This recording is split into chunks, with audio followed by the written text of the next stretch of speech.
Hi అండి. Hello అందరికీ నమస్కారం. ఇది హ్యాండ్ డిజైను. ఇదిగోండి. అయితే ఇది హ్యాండ్ ఏందంటే మధ్యలో హోల్స్ అనమాట. అంటే ఇట్లా బార్డర్ వచ్చిన వాటికి హోల్స్ పెట్టుకుంటే బాగుంటుందా? బాగుండదా? అనేది ఒకటి. అయితే బాగుంటుందండి. ఇప్పుడు నేను పెట్టా కదా మంచిగుంది. ఆ హోల్స్‌ను కూడా ఈజీగా చూయించిన దీంట్లో. Easy process. అయితే హోల్స్ పెట్టిన కాబట్టి కింద చిన్నగా కర్వ్ ఇచ్చిన అండి. చూడ్డానికి బాగుంటుంది కదా అన్నట్లు. నేనైతే లైనింగ్ మీద క్లాత్ వేసి తిప్పేయడానికి కుట్టేసిన. ఇదిగోండి ఇట్లా తిప్పేసిన తర్వాత ఇక్కడ మనకైతే మెయిన్ అయితే హోల్స్ కాబట్టి చూడండి ఇట్లా తిప్పిన తర్వాత మళ్ళీ దీన్ని అణిగే కుట్టు వేసేయాలి. కొద్దిగా లైనింగ్ కనిపించకుండా సర్దుకుంటూ వేయండి. ఈ బార్డర్ వాటికి ఏమైనా డిజైన్స్ పెడితే బాగుంటాయా బాగుండవా అనేది డౌట్ అనమాట.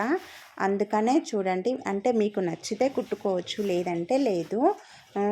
హోల్స్ పెడితే బాగుందండి, మంచిగుంది. తర్వాత ఇది కుట్టిన తర్వాత మళ్ళీ పైన కూడా క్లాత్ కదలకుండా కుట్టేసుకుంటూ రావాలి. ఇలా కుట్టేసుకుంటూ రావాలి.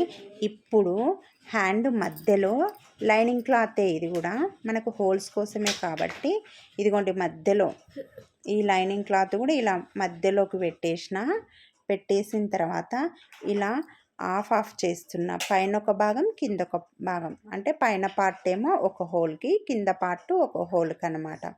అలా కిందిదేమో పైదేమో కొద్ది చిన్నగా పెట్టిన హోలు, కిందిదేమో కొద్ది పెద్దగా పెట్టేసిన. ఇట్లా మనకు కావాల్సిన షేప్ గీసుకొని హ్యాండ్ మధ్య పార్ట్ ఉంటుంది కదా మధ్యలో, ఆ మధ్యలో ఇప్పుడు ఈ లైనింగ్ డ్రా చేసుకున్నాం కదా దాన్ని పెట్టేసిన తర్వాత ఇప్పుడు దాన్ని చుట్టూ కుట్టుకుంటూ మనం ఏ షేప్ గీస్తామో అలా కుట్టుకుంటూ రావాలి. మనకి ఇట్లా లైనింగ్లో కొద్దిగా అటు ఇటు లైనింగ్ అయినా పర్లేదులేండి, సేమ్ కలర్ కాకపోతే సేమ్ వేసుకుంటే కనిపించదు అంతే. ఇక్కడ పెట్టేటప్పుడు మాత్రం హ్యాండ్కు మధ్యలో, ఇప్పుడు మనం హ్యాండ్ మధ్యలో ఉంటుంది కదా, లైనింగ్ కూడా అట్లే హ్యాండ్ మధ్యలోకి పెట్టేసి మనము ఇది డ్రా చేసుకోవాలి. ఇష్టం వచ్చిన షేప్, డ్రాప్ షేప్ పెట్టుకోవచ్చు, హార్ట్ షేప్ పెట్టుకోవచ్చు, మన ఇష్టం. ఇప్పుడు మనము ఏ షేప్ అయినా కుట్టిన తర్వాత ఇట్లా మధ్యలో కొద్దిగా క్లాత్ కట్ చేసుకొని అది కొద్దిగా కుట్టు ఉంటుంది కదా, దానికి కొద్ది క్లాత్ ఉంచేసి ఇంకా మొత్తం ఇట్లా కట్ చేసుకుంటూ రావాలి.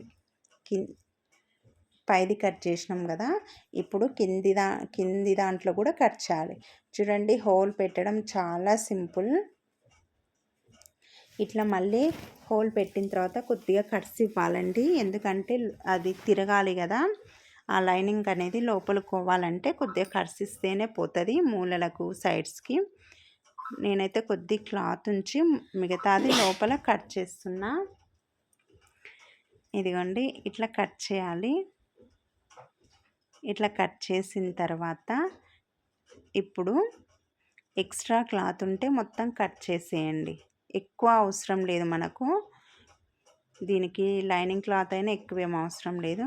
ఇప్పుడు నేను ఒకటే క్లాత్ వేసినాం కాబట్టి మధ్యలోకి కట్ చేస్తున్నా. మధ్యలో కట్ చేసి ఇప్పుడు ఏ హోల్ క్లాత్ని ఆ హోల్ లోపలికి అనేస్తున్నా. ఇలా లోపలికి మనం ఏ షేప్ తీసుకున్నా సరే ఇట్లా ఇవి 3 కూడా వేసుకోవచ్చు. హోల్స్ మంచిగా ఉంటుంది. ఒకటే క్లాత్ తీసుకొని ఒకటేసారి 3 హోల్స్ కూడా పెట్టేసుకోవచ్చు. ఇప్పుడు మనము లైనింగ్ను లోపల సైడ్ అన్నాం కదా, అన్న తర్వాత ఇప్పుడు సరి చేసుకుంటూ అణిగే కుట్టు వేయాలి.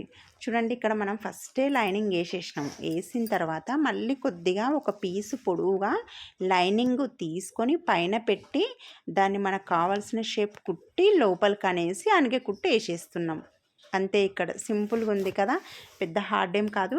ఇంకా ఇష్టం వచ్చిన షేప్ ఇట్లనే క్లాత్ పెట్టుకొని కుట్టుకోవచ్చు అన్నమాట ఈజీగా. ఇంకా మీకు నచ్చితే ఇలానే ఉంచేసుకోవచ్చు, లేదంటే దీన్ని కొద్దిగా డిజైన్ కూడా చేసుకోవచ్చు. ఇక్కడ మడిచి లైనింగ్ను మనం హెమ్మింగ్ చేసుకోవాలి. హెమ్మింగ్ చేసుకుంటే బయటికి కనిపించదు అనమాట. ఇదిగోండి ఇంతే అండి డిజైన్. నచ్చితే ఇంకా వేరేలాగా డిజైన్ చేసుకోవచ్చు. లైక్